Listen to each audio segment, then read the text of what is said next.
Salespeople Sales Live for the weekly podcast for car people who played at WIN. Nope. There we go. So we're waiting on Larry, and we should have some other people joining. We've got Rhonda, and of course we have Mr. iPhone. Yes, Abdul. Yeah, Abdul. I'm still trying to put my name in there. We're just not taking it somehow. Okay, that's okay. We know who you are. It's okay, Abdul. That's got it. Thanks, Larkin, Ian. and then we have Darin as well. And the topic is a big one. I mean, it's obviously about closing sales. And I think Darin and I were talking, or Ron and Darin and I were talking a little bit about, this is a big topic. And I know we last week beat up sort of beat up someone in the training game about this a little bit. But, when you're looking at closing deals, really you need to be looking at, ways to obviously train your team, but also really understand that people may buy things a little differently today, but you need to handle those, what I used to call when I trained, 4 objections. 3 of them were the same when people bought horses. But if you don't understand those 4 objections, you probably got to start with those and really train hard on that. I mean, when I sold cars, I did it twice a day, every day. I think Saturdays you did it once. But, every day we were training those objections because they don't change. And the funny thing about it is, it doesn't even matter what you're selling. There's 7 to 12 objections for anything you sell in life. And more importantly, a great exercise, if you're in the car sales game or you're training people, is basically say, okay, let's get together with a whiteboard or a piece of paper. Give me all the objections. Like, let's write them down. And what you're going to find, and I'll let everyone else share their thoughts, is that generally for any product or service, there's 5 to 7. That's it. There's not really any more than that. And for auto, I think there's 4. But who else wants to chime in on the number of objections? Don't all go at once. Whoever wants to go Don't leave first. us in suspense, dude. Just share the floor. Okay. So when it was horses, Hussein, there how are were you? 3. When it was horses, there were 3, just so you know. So cars, there's 4. So trade in, product, me or you, depending on who's selling it, and payment, those 4. So price payment. Those are the 4 objections. So it's either the wrong vehicle, the wrong trade value, the wrong person selling it, or it's a payment objection. Sometimes it's timing, but that's generally about payment, in my opinion. But anyone else want to comment on the 4? 2 Yeah, words. how about it's God's will? Yeah. It's funny. I just had him on the phone, and he's all for you purchasing this car for me. I was going to give say 2. Doug I was Oz? going to give 2 other words, Larry. Yes, sir. Breath mint. That was never an issue for me. My breath is nice and fresh. My 2 words would be mental instability. But Jeff, for somehow that seemed to work with me. And we've even brought Darin George in, who's mentally unstable across the border. So I have a saying that Don't throw that border thing at me, Larry. I have a He's saying offended already. I'm a border town boy from Sarnia, Ontario, right before here. Hold on, Jeff. Finish your thought, my brother. I have a saying that's fresh breath is like an oral handshake. Yeah. We're oral. All of a sudden, the people that never tuned in would think it's a dirty show or something like that. This is too much information. Somehow we got off the tracks, and I just got here. Yeah. Yeah, there's too much about breath mints.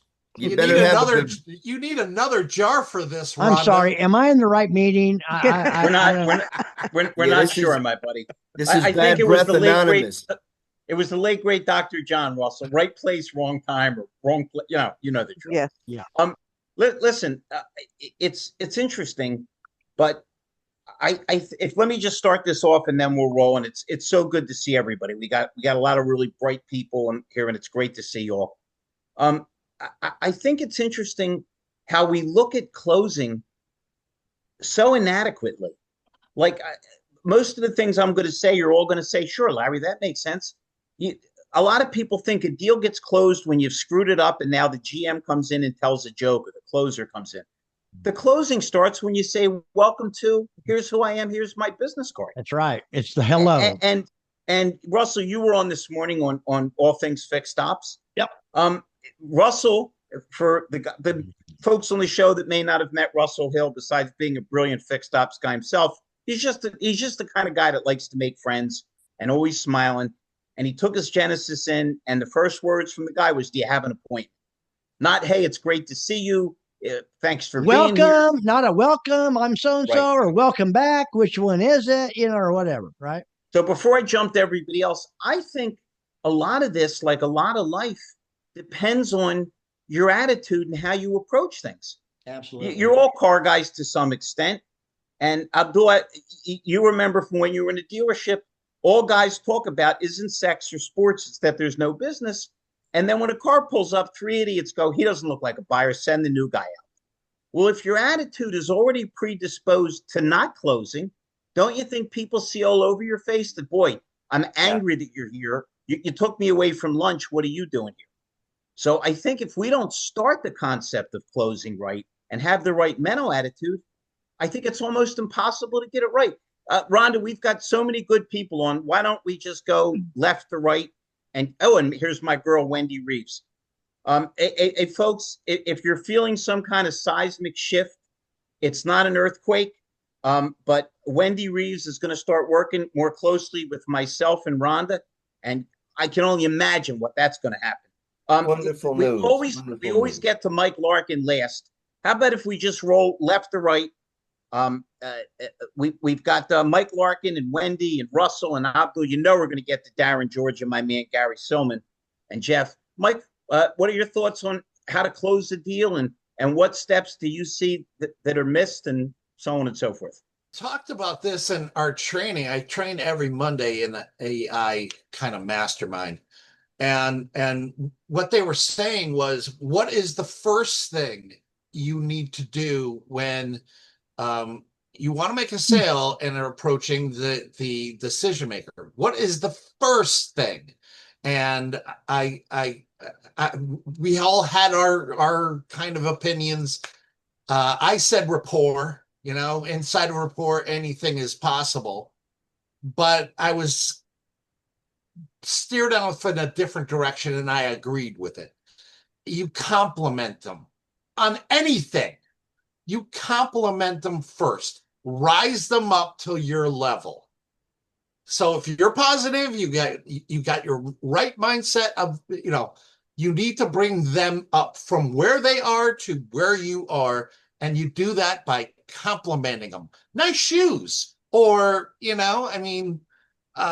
something to lift them up. Or when you're in a B2B kind of situation, say, "Hey, I'm really impressed by your success so far." Mike, I agree with you. I like and that, the only Mike. thing, Mike, the only thing I would add to that is, one sec there, is that most important of raising them up, even more important, is not talking down to them. Because it's amazing how many salespeople give you the impression that you're bothering me and why the hell you're here. Darin is busting at the seams. Wendy, let me get to him and then we'll jump in with you. Because believe it or not, it was his idea to say, "Why don't you just do a simple show on closing?" Darin, jump in and then we'll get to my girl, Wendy. And Mike, I like what you just said. Yes, definitely. One thing that I've tried to teach over the years is obviously communication skills, emotional intelligence, rapport, and all that stuff. And what you just said is, I wrote it down. I've been saying it for years, but yeah, of course, compliment to bring the people up.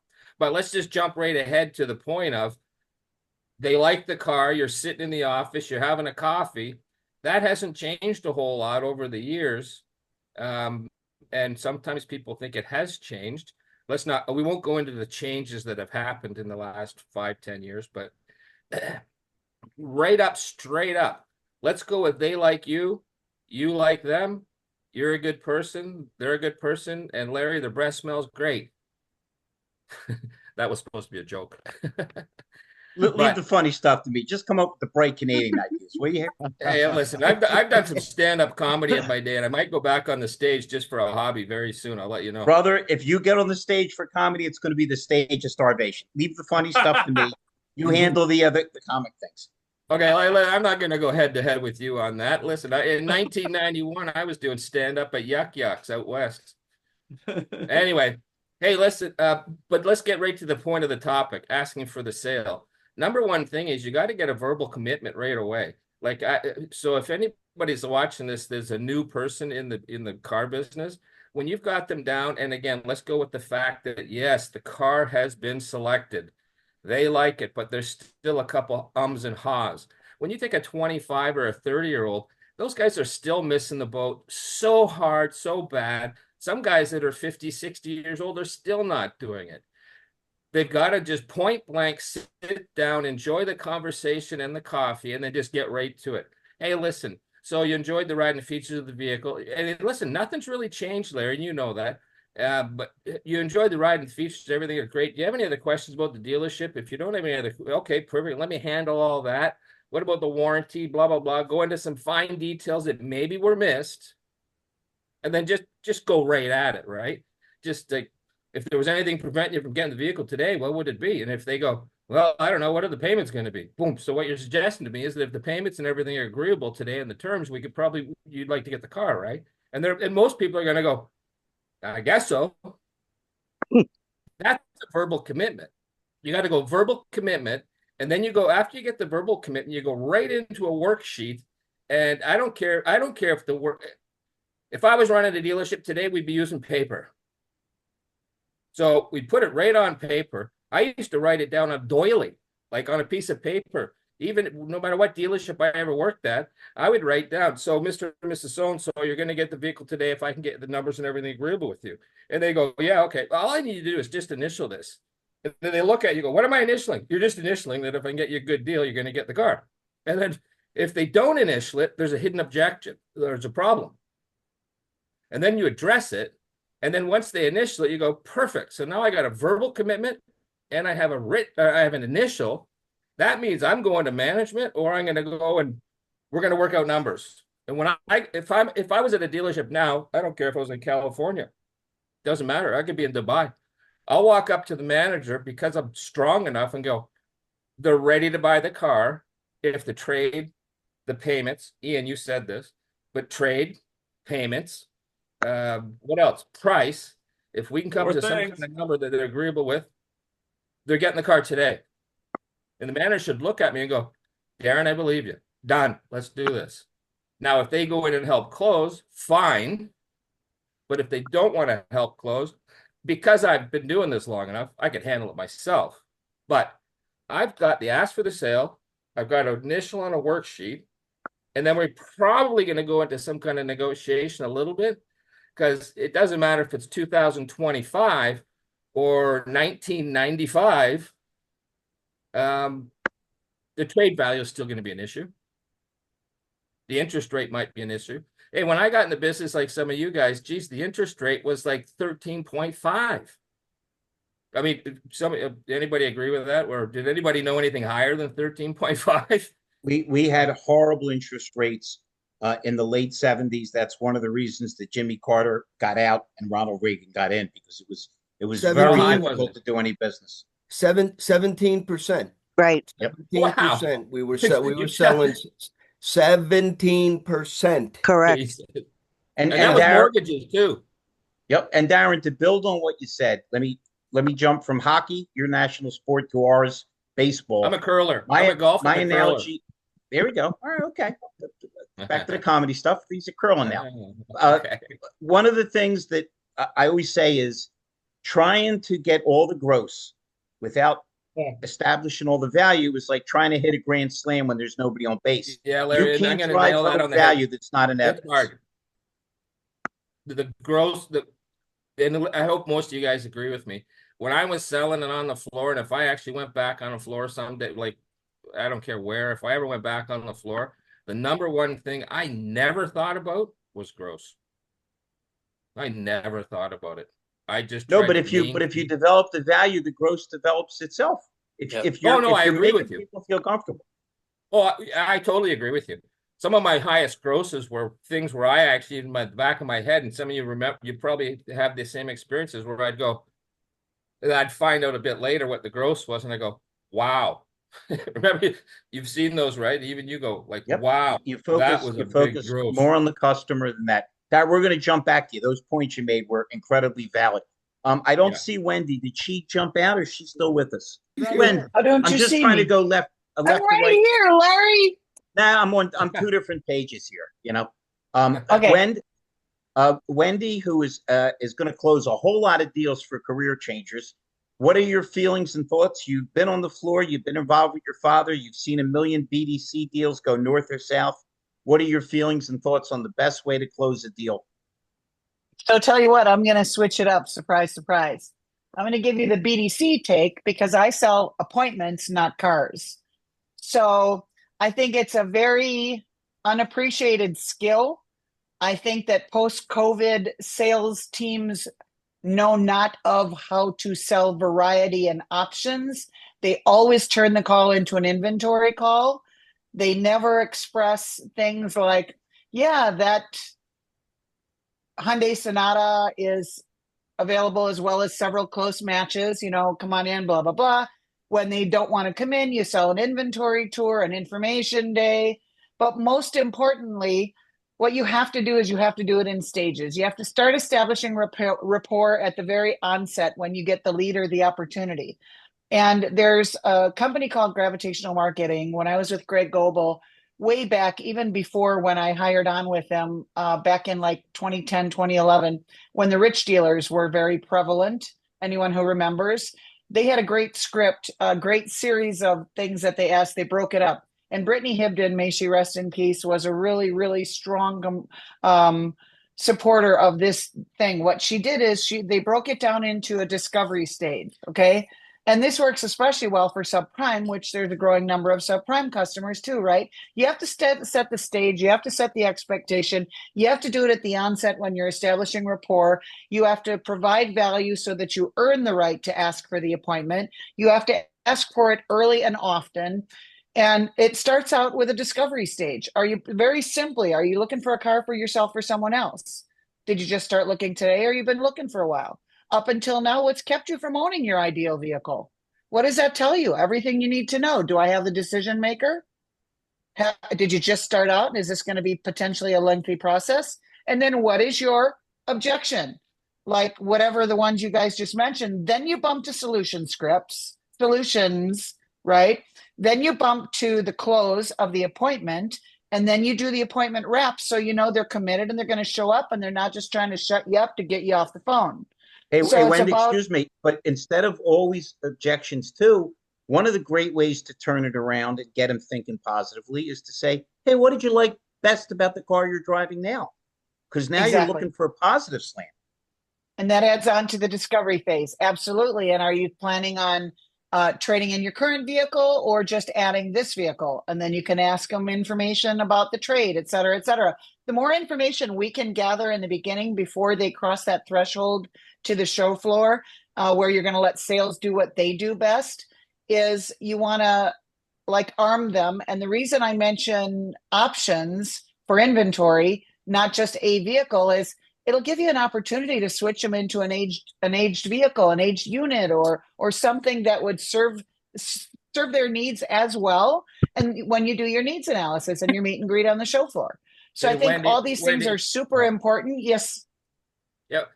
So when you're doing your BDC and stuff like that, to nail it on the head up and above asking for the sale, which is a different thing. What's the one beautiful line that you use that you would to get to book that appointment? Like you must have one that's your go-to. What's the one Absolutely. setting? Yeah, what is it? So I want to hear it. I want to hear it. Yeah. So they all think What that they don't want to come in because they don't want to spend all day either trying to get approved Exactly. or trying to do a locate or whatever the case may be. So let's do this, Mr. Customer. I understand you just started, you're looking around, you're blah, blah, this, blah, blah, that. Let's do this. And then you can call it an information day or an inventory tour. Let's bring you in for an inventory tour, or let's bring you in for an information day. No obligation. All I need is 30 to 45 minutes of your time, Mr. Customer. Within within 30 to 45 minutes of your arrival, we'll go over all your vehicle and financing options, and you'll have everything you need to make an educated buying decision. You have 30 minutes, don't you? That's like beautiful. Perfect. That's like it. Love it. Hey, Gar, I'd like just we're going in sequence. Either you or Abdul first, whoever like to jump in, I'll and be then the more other than guy. I'll be more than happy. It's going to be Gary and then you, Abdul. Get ready, my Got it. brother. So, thank you.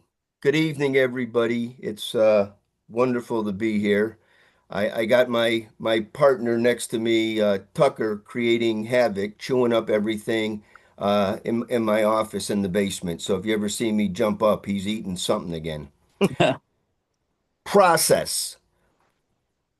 I think that process is the most important thing in an auto dealership. And I'll go back to 1993, where I was working for Herb Chambers, Mitsubishi in Hartford, Connecticut. Average FICO scores 600, maybe even lower. And Harold Oliver was my sales manager.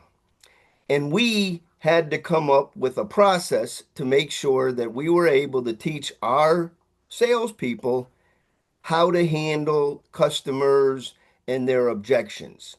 So Harold was the first one to come up with what we refer to as a guest survey.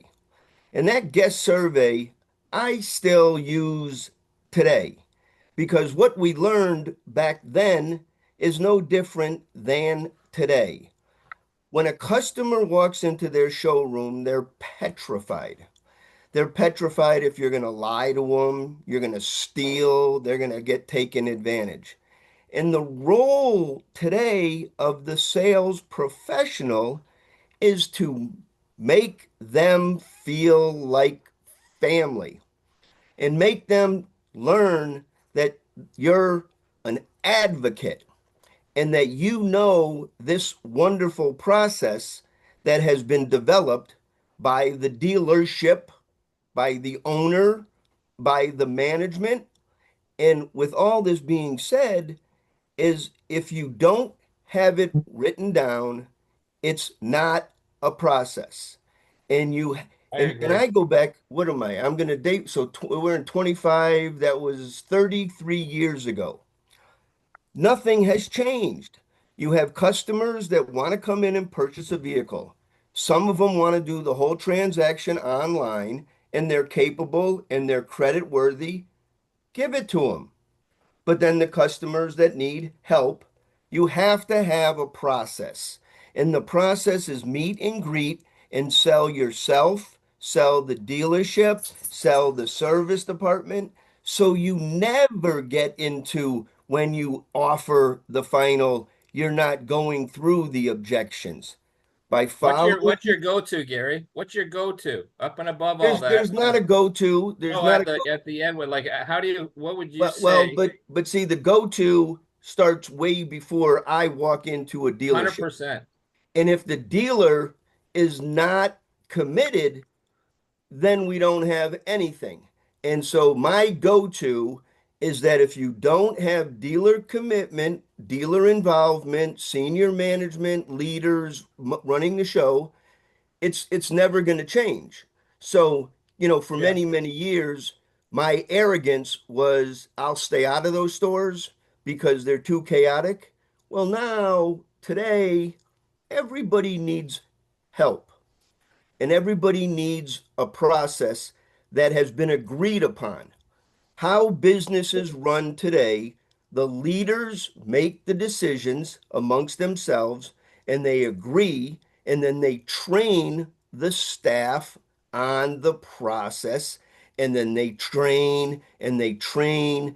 And then when they can't do it, then they got to call in Larry Feldman and say, can you please clean up my showroom? And what Larry's going to do is go and teach everybody how to be sales professionals again. And with what we just went through for the last 20 years, the last 5 years, sales is sales. It's belly to belly. And today we can start online. Very intelligent people want to start online, but they still want to come in there and sit in their brand new car and they want to What's your see go-to, themselves. Gary? What, I'm sorry? you're saying I'm the choir. I'm agreeing with everything Oh you yeah, said. no, and I'm we're agreeing to everything you said. and so today we have to take away the objection from the people who just don't make any sense. If they had a reason and they could give you a reason for it, otherwise the dealer has to install a process and everybody needs to adapt and grow. Now we have technology, and I'll land my plane from here. The cell phone will revolutionize auto sales.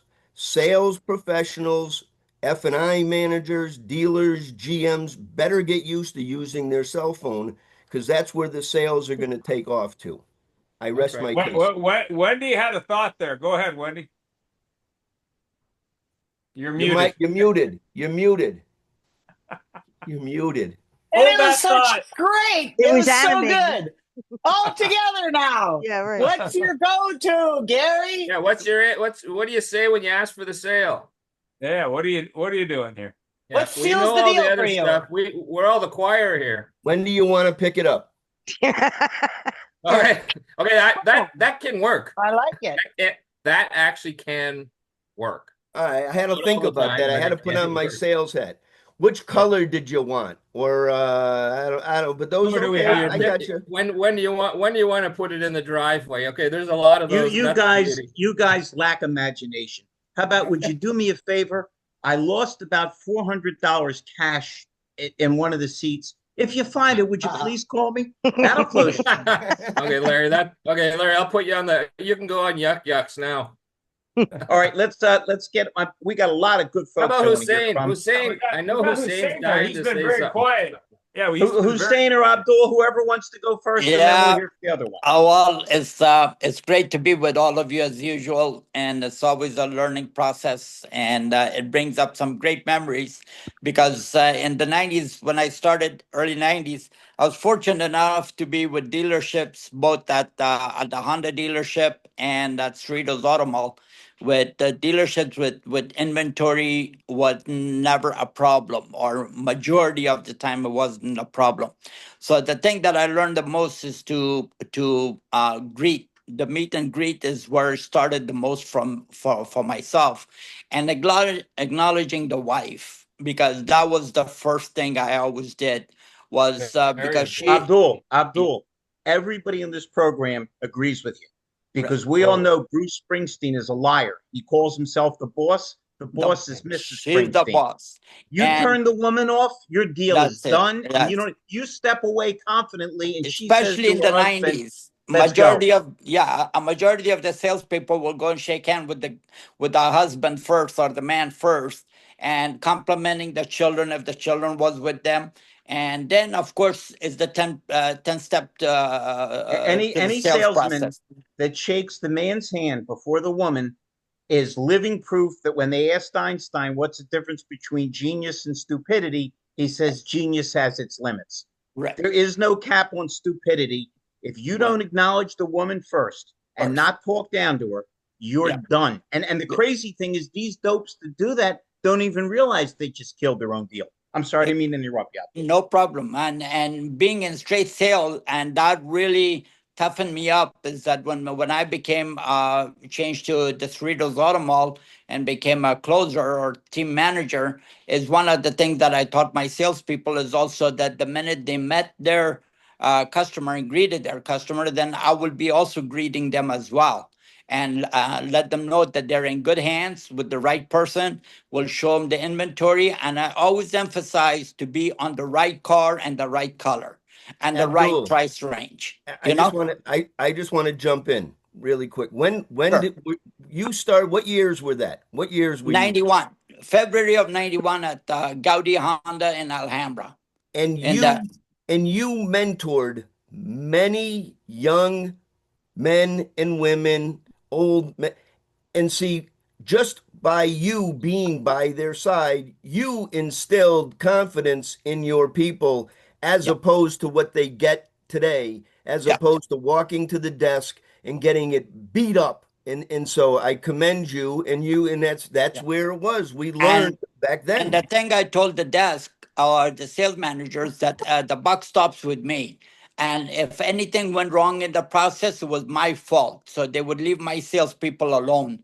And that would be part of my training, is to make sure, first of all, they test drove the right color, right car, right price range.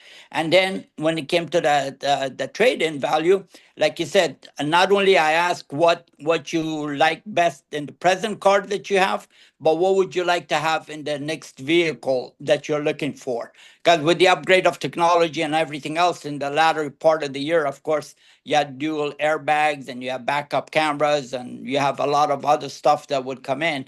But Heated seats. Abdul, and I'll go back with Wendy agreeing with me a little bit. right. What was your best line that you used to use when you asked for the sale? Well, what was your best line? One of the best lines, well, of course, once they got done, I would always say, how was the test drive? And they said, I loved it. And when we sat down and we worked the numbers, it was always about how much down, how much a month. Majority of the time, the price. Did you have something you used to like to say? Yeah. When they said what was the price, you I said, don't worry about the price. The price will take care of itself, depending on how much down and how much a month is in your budget, in your affordability range. And if something was off, then I would know whether it's the vehicle or it's the price, and if it's the budget. If they say it's the budget, then I would say, okay, let's look at lower, but lower, and do a takeaway. So if you do a takeaway, no, I like what I have in this car. So well, then you need to help me out. Help me out, so we could make this happen for us today. And being in California on spot delivery, majority of the time, we never believed in the be-back bus, because you want to make the delivery right then and there. But the biggest thing is the process that started. That was my biggest advantage in the beginning, of knowing that if it starts right, it ends right. If it starts wrong, it ends wrong. Excellent. Hossein, let's get to you, and then my boys Russell and Jeff. Hussein's got a lot to say, I bet, but okay. Well, I ran a Mazda dealership, and we sold over 600 used cars, one price a year. We're number one in Canada in Mazda sales. So, I had to develop a way to sell cars without going into price and selling the value first. So, like the gentleman said, process is the king. It has to be process. So we already know what customers are going to ask for. And our thing was to give them everything that they would possibly ask for before they asked for it. That's good. That was Hossein, would you agree? Whole process. Would you agree that revolves around listening more than talking? Yep. I mean, you already know when the customer there's a right way of doing it. The steps are the same: meet and greet, qualify, test drive. All these things are still the same, but you already know what your customers are. First thing they're going to ask you is, as soon as they look at the car, they're going to say, well, how much are the monthly payments? Like, we would give payments out, and we'd tell customers, we'll give you a no trade obligation, no obligation trade appraisal. Would you like me to do that for you? And we would just do all these things before they asked for. And like, we didn't have a sales sheet, we had a guest requirement sheet, and we'd ask their requirements, and we turned the whole sale upside down pretty much. But it was the same process. But it was a process, and we had a script, and that's what we practiced. That's when we weren't busy, we were just practicing the same thing, and trying to and that's how you got better. And everybody helped each other, and they all hardwired the scripts, and they were able to grow, and then they were able to sell more cars and feel more confident, and all the wonderful things that we see. You get the same objections over and over. Absolutely. So nothing in the showroom should be a surprise. Yeah, Nothing. absolutely. There is And then nothing in the. management should be there to support their people, right? Hey, Gary, I had a thought. Since we all agree it's the same objections, would it be tougher in Utah where polygamy is allowed and a guy would have to say, I have to talk to my wives instead of my wife? That's a whole different one. If your wives were here, what do you think they would say? Hey, Hussein, notice as soon as I said multiple wives, Ron Boss showed up. There's some scandal deep in his background. We're not quite sure what it is, but maybe he can illuminate and elucidate. That's Mr. why he's Boss, not on camera. Yeah. It's America's Most Wanted. Ron, we're talking about how to close a deal. For anybody that doesn't know, Ron owns a terrific dealership in New Jersey. You can't be more hands-on than this guy. In the shop, on the sales floor. This guy knows his customers. He knows his people. Ron, any thoughts on closing, my buddy? He's muted. Muted and not on camera. So give him a sec. Ron, as soon as you figure out what those damn buttons mean, we'll get back to you. Russell Hill, you know how to unmute. What do you think? I bet Jeff has something to say too. I got a couple jokes here. I took snapshots. I just wanted to share it with you. Hope I get a chuckle out of somebody. Love many, trust few, always paddle your own canoe. I thought that was pretty good. Why? Here's the wife says, "I'm pissed." The husband says, "Again or still?" I thought that was pretty good. And here's another one. I know how it will all end for me. One of my kids will unplug my life support to charge their cell phone. Right. That's one of my like favorites. Yeah. I know it's good. I hate it when I go to the kitchen looking for food and all I find are ingredients. Yeah. Go figure. Okay, you've heard that. Yeah. I told my wife she should embrace her mistakes, so she hugged me. Yeah, I do. Yeah. Yeah. I had my patience tested and I tested negative, so I thought it was pretty good. Anyway, not a lot of chuckles. I'd fail that test of patience. Yeah, listen, it took me a long while to learn it, but I was very fortunate and blessed that it's all about process. There's a road to the sale. It's duplicatable, it's scalable, and when you deviate from it, all it does is cost you gross, repeat, referral, CSI, and SSI every single time. All the ejections are the same. Depends on the situation. You should have some. I mean, your best price. All my customers want their best price. I get it, but let me assure you one thing. I'm going to assure you one thing. I have never lost a deal over price if that is the vehicle they really wanted to own. The hardest part is selecting. I mean, I can go on and there's so many of them, but listen. It's all about, for me up front, on the hello. It starts with the hello, but getting engaged really quick. There are some really subtle psychological things that were already mentioned here. If the wife and kids are there, man, it's always the wife first, period, the end. Get those people talking, get them talking, make them feel comfortable. If they like you, they trust you, they believe you, they're going to buy from you. Make them feel comfortable, put them into the process so you don't deviate from it. Answer the questions along the way. We don't have to get defensive about them because we hear them all the time. They just don't know what they don't know, and they're uncomfortable, so they ask. But if they sense that you're not confident and you're not convicted in your answers, they feel that, and that aura, whatever it is, but the actions aren't matching the words. That makes it really hard to close deals. So you got to be up for. But if you get them talking, what I found is they'll tell you everything you need to know if you're listening of what it takes to close that deal. Yeah. Hey, right on. You inspired me there. Here, Russell. Hey, Russell, I'm going to throw a great close in. And I think I've told you this before, but I think since this is a closing show, it bears repeating. Come on. I was in Virginia a couple years ago. It's 2.5 years now. And it should have been like just the smoothest gig of all time because I have done training for them in recruiting, and now they just wanted me to come in and pump up the troops. Mm-hmm. And everybody was into it. Good audience. They were listening. They were paying attention. One guy didn't want to be in the room. Right. And he gets up and says, let me ask you a question. I'll edit myself so there's no swear jar. If you're so effing smart, what do you say to the guy that says, why should I buy from you instead of the other Chrysler dealer? And he pointed to the manager in the room. He said, because he doesn't have a good answer. And we all know the drill.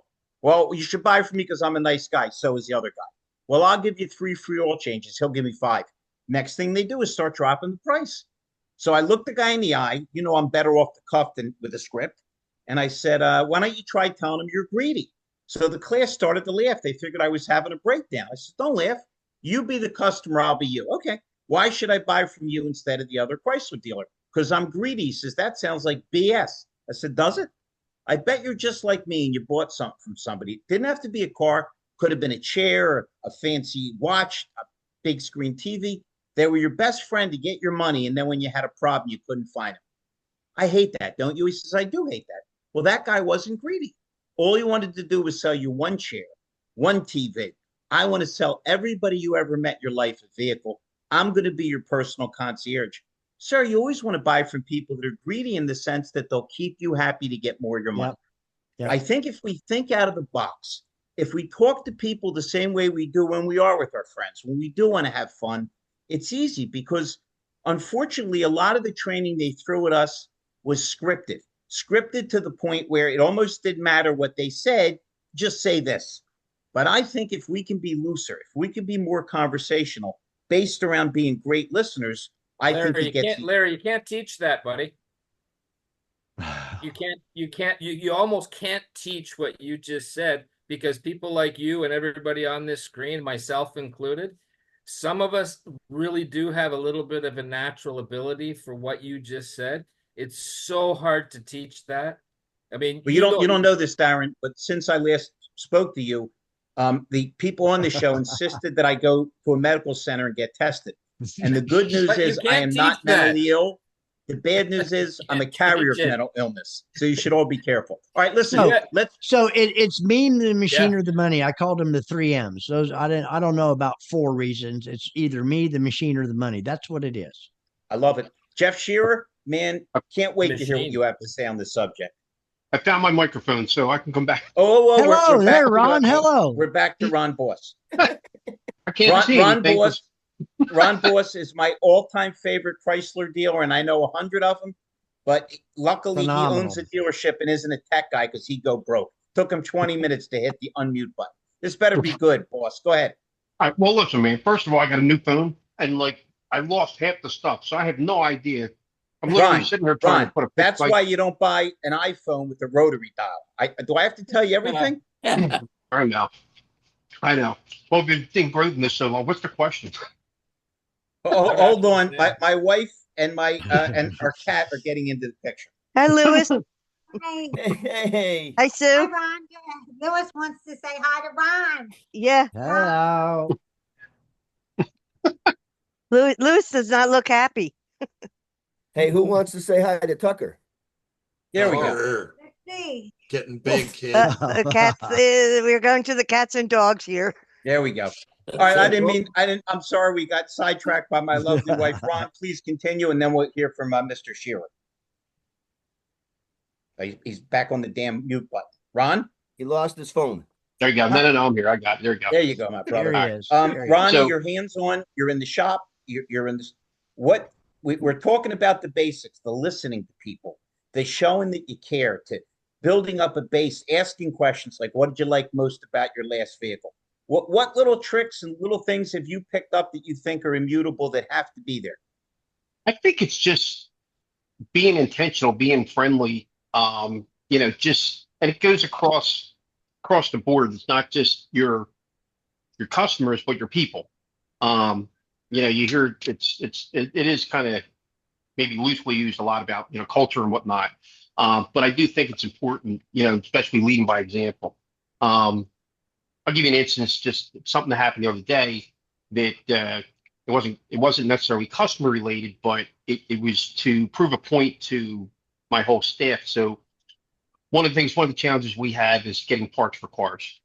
It's really no secret, and there's this one particular part.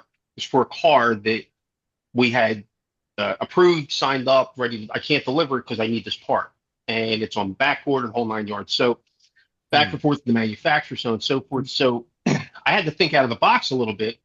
And we also have this thing where you can search on your, you can do almost like a dealer locate, but it's a parts locate. I don't understand it yet because I haven't been in parts, that's my next venture. But the point, so I said, you know what, I need this part. So I reached out and I sent a message to my 20 group. And I said, look, I know this is a tough part. I can't get it. If you have it, you're willing to give it up, great. If you don't, I understand. Please, no hard feelings. And I actually put in the message, if I don't ask, I don't get. So within an hour, one of the dealers, she's up in New York, she actually called around her area, found me the dealer that had the part, sent me the link, said, here, call this guy, call this dealer, ask for this guy, tell her you're talking to my parts manager, whatever, so on and so forth. And so, you know, I ended up getting the part, and then it was like, but it was an impossible feat. And when I say impossible, it was like, I don't know, like I had to go the extra, and I was willing to go the extra, but I had to think out of the box a little bit. And, you know, it was one of these things where, you know, so many, sometimes you just get tired of being told no, or it can't be done. And then that's when it becomes the challenge. And it's no different even with customers. Like, I'm not saying you can close every deal, but sometimes, you know, you get them where they're like, now we got nothing here, this, that, and the other. And like, look, man, you got to get up, you got to get off the seat, you got to get talking, you got to figure out how to break the ice a little bit. And a lot of times when you dig into something, you find it's doable, it's possible, you know. Yeah. Maybe it doesn't happen every time. I mean, listen, I could have been told no, but I will tell you that the dealer that found me the part, with quick backstory, her husband, then they're in the car business together. He apparently is in the video games, and he bought something online, and it was in the next town over. And when he bought it, he didn't realize like he had to go pick it up. So he called. He said, "Are you near this town? Whatever." I said, "Yeah." He said, "Can you pick?" You know, I said, "I'll pay you." I said, "I don't want anything." I said, "It's on the way with one of my drivers." I said, "I'll just put it away and send one of your drivers down to pick it up." So it's kind of like, you know, just an act of kindness, you know, amongst the core people that, you know, I am, you know, associated with. You know, that person really went out of their way for me. You know, they didn't have to do that. And everybody could just, whatever, you know, good luck, this, that, and the other. But I do like to believe that, you know, what you put out there, what you can do for somebody does return back. What you reap is what you sow, brother. It's called the rule of reciprocation, and that's a wonderful story, Ron, because if that dealer called you for anything, you're going to jump right to it. I mean, that's you don't never take no for an answer, because there's a solution somewhere. Someone just has to try. I think that's awesome. Me Thank too. you. Ron, thanks for joining in. Ian, Yeah. let's hear what you got to say, and then let's jump to Jeff Scherer. I don't want him to feel left out. Yeah, 100%. I mean, I think at the end of the day, I remember years ago I sold this minivan, and this guy, he had 6 kids, and he wanted this feature that wasn't available on that van. And it was really about working with a third-party supplier who could make it happen for him, because it was a deal killer. If you couldn't get it done, there was no deal. And it was one of these things where it's like every other deal in the area just wasn't willing to get it done. And you can get these things. What was the missing component, Ian? I'm trying to remember off the top of my head. I think it was a plug-in for his iPhone so he could put music into the car, and it didn't have that feature at the time, like it wasn't available. So you had to do some fancy wiring with the harness in the actual van to put that in. It wasn't. I thought it was something with room, because you said he had 6 kids. Yeah, he had 6 kids, so he had to buy a new van because the other one didn't have seats for 6. That was part of it. But this other thing, that's because you're in Canada, where they're nicer. In Trenton, we would have just traded in 2 of the kids and put them in a smaller vehicle for more money. What was the other? Oh yeah, he wanted run flat tires that weren't available on that car. Was the other feature that we had to figure out how to do for him, but it's all good. Yeah, Jeff He Scherer, his wife on the side of the road with the car. For obvious Jeff, what is your? You've had a lot of time to collect your thoughts here, my brother. Yeah. What are your thoughts? I have 3 things. So, what if when we do the greeting, that let's call that the first step to the close?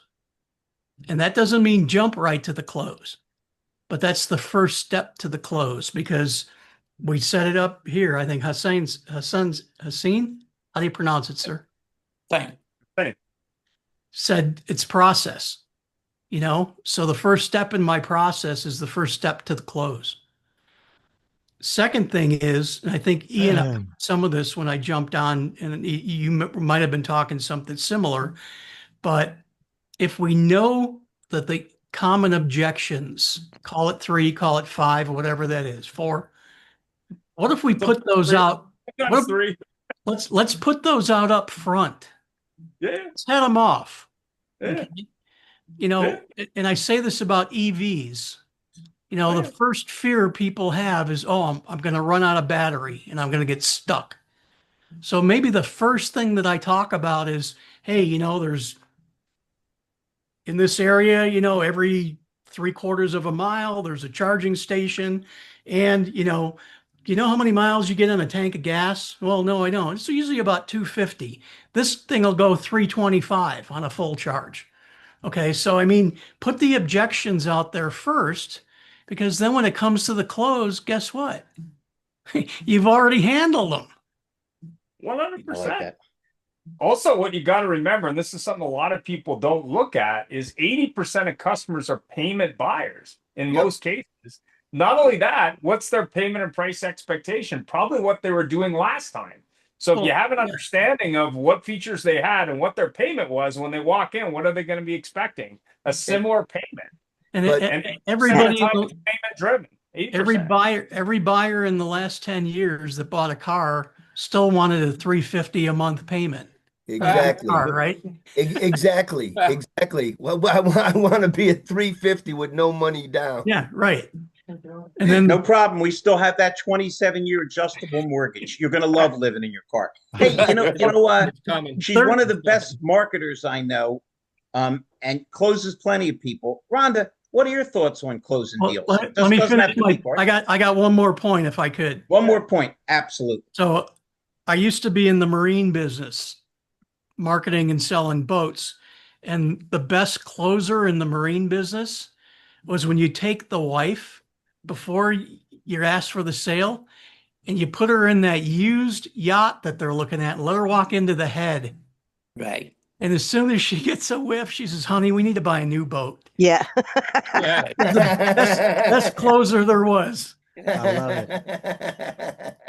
I had that problem on the weekend on my boat, for God's sake. Someone came in the cabin and they said, your bathroom smells funny. And I said, it's a boat. And you're a guest. Rhonda, did you have any thoughts? We're almost out of time, actually. Shocking. Yeah, I don't sell cars. That's my problem. But basically, I network pretty seriously, and for me to sell even a website takes a while, and there's like a lot of levels there. First of all, I need to develop a relationship because it's just not going to happen. I need to show my portfolio. I need to show them through audits or whatever else what's wrong with their current site. And I don't need to sell price because I'm darn cheap. So, essentially that's my process. And then we answer questions. I mean, we have a woman who was 3 weeks ago, I'm interested. Okay. And we give her the whole spiel, our whole sales pitch, and we tell her the price. And then I'll talk to my husband. Okay, she comes back a week later with a list of questions, and we answer that. And she did it again this week with another list of questions. And I can't imagine those questions turned her off. I think we answered them the right way for her liking. She wanted to make sure there weren't any hidden costs, no monthly fees, things like that. So, basically, it's my product and the way I present myself. Fantastic. Well, we have about 7 minutes left. So maybe everyone can share the best close they've ever heard, whether it's from them or somebody else for any product. I have a question for Darin, since he's a boater. You've been to the boat show, and we don't call them tire kickers. We call them hull thumpers. Oh. And then you've also seen the whistling gophers. Boy, what's a boat like that go for? Yeah. way too much. Yeah. Even anyway. Yeah, we could talk about we'll talk about the boats later. Well, Darin, isn't the line, if you have to ask, you can't afford it? Yeah, that too. And you want to know what? I had someone on the weekend offer to give me gas money, and I've got two 454 V8s in that thing, and I just look at them and go, I don't even know what to say. It's like, they're pulling out $50, and it's like, oh my God, cost me $50 to turn on one motor. You can use the gas gauge as a speedometer. Right. Yeah. Anyway, I'll be up there this weekend again, but Anyone want to comment on best I'll post? throw out my last one, and if we're gonna just wrap it up with the topic of I today's only got a meeting, couple minutes left. I Lots know, of but people. it was asking for the sale slash close. Yeah. And Rhonda, anybody can use it. I should have used it myself personally the other day, but I really do believe in this line, and it's just something as simple as everything's fine. Yeah, let's forget everything else, but the line would be, if there was anything preventing you from getting the product, what is it? And if you've already got your established rapport and you've had some jokes and laughs and they like you, you like them, they're going to be straight with you. They're going to say, I don't know if I can handle the payment. They're going to tell you, but then address it and then move on. Yeah. Darin, the only thing I'd like to add to that is Yeah. because I used to use that one all the time, but I Yeah, would it's say not- if there it's was one thing that prevented you from moving forward, because I Yeah, wanted one, to yeah. isolate each one of the objections, and is there Exactly. anything else that would prevent us from moving forward? Anyway, go ahead. Yeah. No, yeah, totally, Russell. You have to fine tune it, but just in a one bang, like a punch. Yeah. There's Yeah. one solid. I think it could be like, can you sell me a pen concept? I won't go into that, but hey, if there's anything preventing you from buying this pen or these pens today, what would it be? And they say, well, I want 1 million pens. Well, then tell you what, let's figure out a number on that, and are you good to go? Just Hey, Dar, it looks like Wendy had her hand raised. go ahead, Wendy. Wendy, You're muted. Got to mute. I'll stop talking. No, she's not muted, but that's weird. Oh, Can't get her. she's upset over that. She had a freaking point to make, and bring it on home, babe. But no, How Wait, about wait. this? Now, can you hear There you me? go. You're there. Now we got You're you. perfect. Go ahead. Oh, now you're off. Hey, all right. So Now you're here, back. and the beauty of what I'm doing right now, a pattern interrupt. Like when they're in objection mode, like it works in the BDC. Can you still hear me? Yes. Yep, Okay. yep. So it works in the BDC. I have somebody do a TO when they're using all the word tracks and they're combating all the objections, they're giving the right rebuttals, they're spot on, and they keep going. Then you know what? I just thought of something, and it's the same as you do in the showroom. Can I get my manager on the line, or can I bring my manager over, or whatever? And then instead of them like prepping me and telling me what the customer objection was, I get on the phone and I go, "Hi, this is Wendy. I'm one of the managers here. Are you coming in today or tomorrow for your nicer, newer car?" And they're like, blah, blah, blah, blah, blah, blah. Yeah. What? Huh? Yeah. And it Turnover. completely throws them off.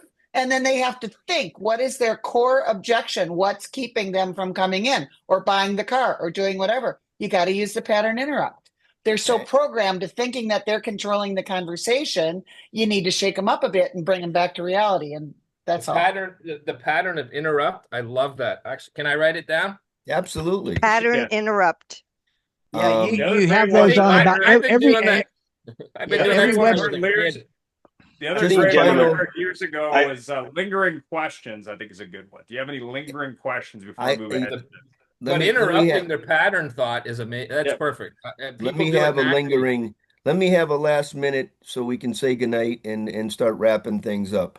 Yeah, go ahead. Everybody is great content, but what I hear more is that there's no more scripts. It's just being human. It's being honest. It's having a conversation with somebody and being straight with them. Unfortunately, we all lived 5 years of COVID. All the people who bought cars during COVID are upside down. Huge. Now it's up to smart people to start bringing things back to reality and start helping customers with their way out. So looking for that close. Other days we were trained in the 90s with F&I. Today, Wendy talks about being human. They just want to buy a car. They don't want to reinvent the wheel. Yeah. Help them. Give them the information. Be friendly and move on. And that's where we're at. So I love being on this panel. Everyone's got wonderful ideas because it's all doing better and helping other people grow. So Right on. it was great listening to everybody. I look forward to it. Wendy, great. You know, Ian, Ian, I always get you. I always struggle with how I'm supposed to refer to you, but you've been a welcome addition. You've been a welcome. I've never heard of an iron. I don't know what you're talking about. I got a nephew Next door named neighbor. Ian, and I had I've somebody, never heard of iron. somebody, Well, Ian's feeling is if you spell it, yeah. if you spell it right on the check, the IAN part, he doesn't care how you pronounce it. exactly. I American money, right? Yeah. Yeah, it's all good. Yeah. It's all green. The worst pronunciation I ever heard was Yan, and that was in Quebec because they didn't quite get the I, but that's fine. Yeah. And yeah. Don't call me Roy. Or Don't Sue. call me late for dinner. Yeah. Well, we're out of time, so I appreciate everybody. Thanks for all the great comments on closing. Remember, there's 4 objections. 3 were the same as when people sold horses. They don't change very much. If you get those nailed, it's pretty easy to get it done. But more importantly, isolating them by asking questions and listening, you're going to get it done that way, in my opinion.